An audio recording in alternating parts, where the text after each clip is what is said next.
자, 그럼 진화하는 이메일 위협 방어를 위한 솔루션 가이드 웨비나를 시작하겠습니다. 저 이사님, 최근 네. 들어 사이버 공격의 방향이 기술의 발전에 따라 또 진화하고 있고 굉장히 다양해지고 있는데요. 자, 그렇다 보니 기업의 입장에서는 전혀 예상치 못한 그런 공격을 받은 경우에는 굉장히 큰 손실도 발생할 테고 또 난감한 경우들이 많이 있을 것 같아요. 자, 그렇다면 이제 우리 기업에 부담이 되고 있는 사이버 공격의 방향이 어떤지 좀 말씀해 주실까요?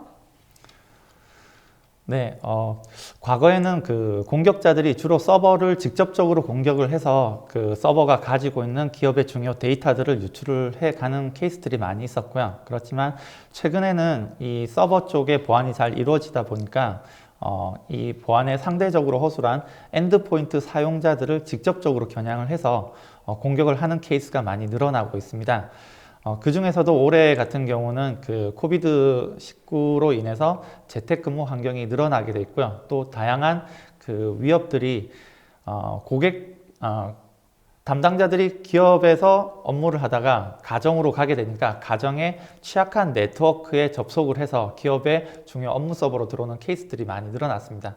그렇게 해서 이러한 그 재택근무 환경 하에서 위협들이 또 증가가 되게 됐고요. 또 한편으로는 많은 조직들이 조직 내부의 인프라를 클라우드로 이전을 해 나가면서 여기에서 클라우드에 또 새로운 보안 위협들이 발생되기도 했습니다. 그 중에서 오늘은 그 이메일을 통해서 들어오는 이러한 위협들을 어떻게 방어를 할 수 있을지 거기에 대해서 약간 포커싱을 맞췄고요. 실제 기업들이 받는 많은 공격의 대부분들이 최근에는 이메일을 통해서 들어오다 보니까 여기에서 어떤 위협들이 발생되고 있고 대응을 하기 위해서는 어떻게 대응을 해야 되는지를 좀 소개를 해드리고자 합니다. 네, 말씀하신 대로 이메일의 공격이 지금 계속 늘어나고 있다고 하셨는데 그렇다면 이메일 공격이 어떻게 진행되고 있는지 설명 좀 부탁드립니다. 네. 실제 그 이메일 공격들을 분류를 해보면은 다양한 공격들이 있을 수 있는데요. 크게 대표적으로 이제 분류를 해보면 보시는 것처럼 한 3가지 정도의 카테고리를 만들 수가 있습니다. 공격자들이 주로 이제 이메일을 통해서 공격이 들어올 때는 이 메일 본문이라든지 아니면은 첨부 파일 형태의 악성 코드를 첨부를 해서 들어오는 케이스들이 있고요. 아니면은 사용자의 직접적인 금융 정보라든지 아니면 사용자의 권한을 획득을 하기 위해 피싱 사이트를 만들어 놓고 이쪽으로 이제 유도를 하는 그런 공격들이 이메일을 통해서 많이 들어오고 있습니다. 그리고 또 한편으로는 조직 내부의 사용자들이 어떤 실수에 의해서 내부 문서를 외부로 메일을 첨부를 해서 보낸다든지 아니면은 이직을 앞둔 뭔가가 본인이 퇴직을 하기 전에 경쟁사로 가기 전에 조직 내부의 중요한 데이터들이라든지 아니면 본인이 만들었던 과거 프로젝트 자료들 이런 부분들을 메일을 활용을 해서 외부로 유출하는 이런 데이터 유출과 관련된 케이스들이 많이 늘어가고 있습니다.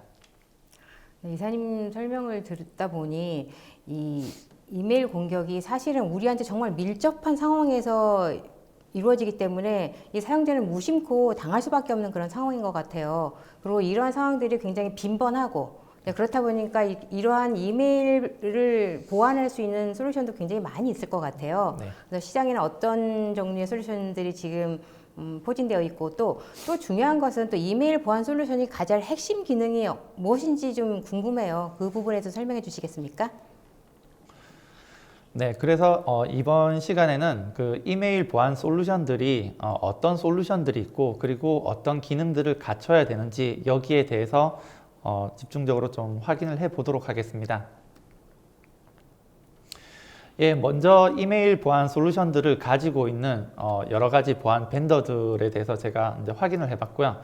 이 외에도 많은 보안 벤더들이 사실상 이메일 보안 솔루션들을 가지고 있습니다. 그렇지만 화면에 보시는 그 벤더들이 주로 좀 익숙하실 텐데요. 이 벤더들이 이메일 보안 솔루션의 이제 선두주자들이고 많은 시장 마켓을 가져가고 있다라고 보시면 됩니다.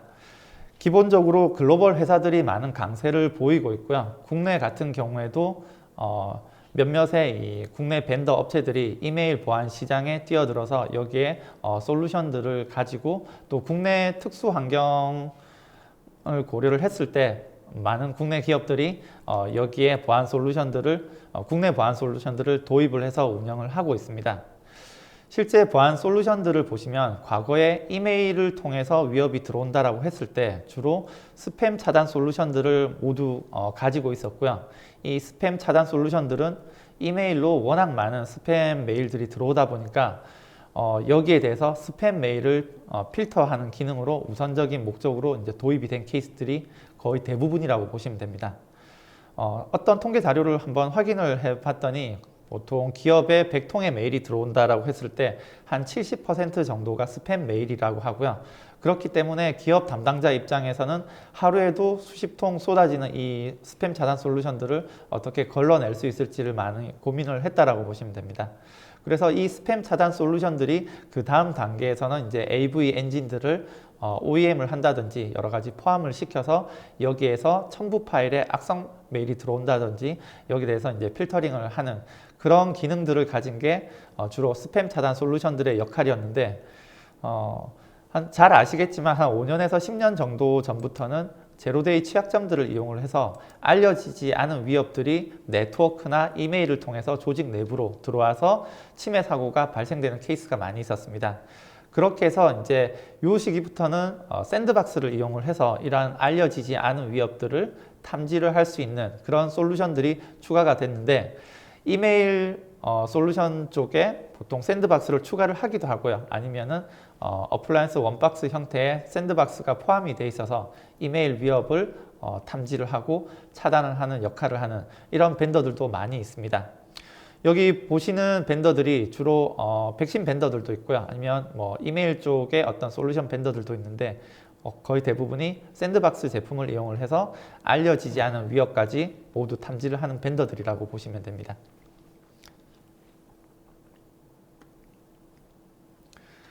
그래서 워낙 많은 솔루션들이 있고 벤더들이 있다 보니까 고객의 입장에서는 어떤 솔루션들을 어떻게 선택을 해야 되는지 많은 고민에 빠지게 되어 있습니다. 그래서 글로벌하게도 보시면은 그 컨슈머 리포트의 개념으로 보시면 되는데 여기 가트너 피어 사이트에 보시면은 많은 실사용자들이 각각의 벤더들을 평가한 내용들이 있고요. 또 거기에 그 타이틀 내용을 확인을 해 보시면 본문에 보시는 것처럼 이런 내용들이 보입니다. 이메일 보안 솔루션을 검토를 할 때 어떤 부분이 이제 핵심적으로 가지고 있어야 되는지 그런 기능들에 대해서 쭉 나열들을 하고 있는데 과거에는 뭐 스팸 차단 기능이라든지 아니면은 알려진 악성 코드 차단 그 외에 그 다음 단계에서는 알려지지 않은 위협을 차단을 해야 된다라는 기능들이었는데 최근에는 이러한 부분들을 우회를 해서 조금 더 진화된 공격들이 많이 발생이 되다 보니까 이 부분들을 탐지할 수 있는 기능들을 많이 요구를 하고 있습니다. 화면에 보시는 것처럼 최근에는 그 첨부 파일보다는 어떤 URL을 통해서 공격이 많이 들어오고 있고요. 그러다 보니까 이 URL들을 어떻게 탐지를 하고 차단을 할 수 있는지 그 기능들에 대한 요구사항들이 많이 있고요.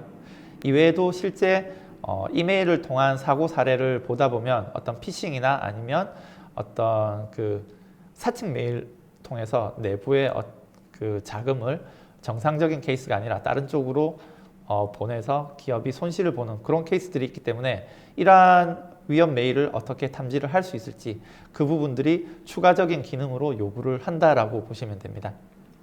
네, 이메일 보안 솔루션이 가져야 할 핵심 기능들을 잘 체크리스트처럼 알려주셨는데요. 자, 그런데 기업마다 IT 환경이 서로 다른데 이런 다양한 환경에 따라서 적용돼야 할 이메일 보안 솔루션도 다를 것 같아요. 네, 이에 대해 설명 부탁드립니다. 네, 질문 주신 것처럼 기업들마다 이 IT 환경이 모두 다르게 구성이 되어 있고요. 또 기업들마다 지켜야 될 컴플라이언스들이 모두 상호 다르게 보시면 됩니다.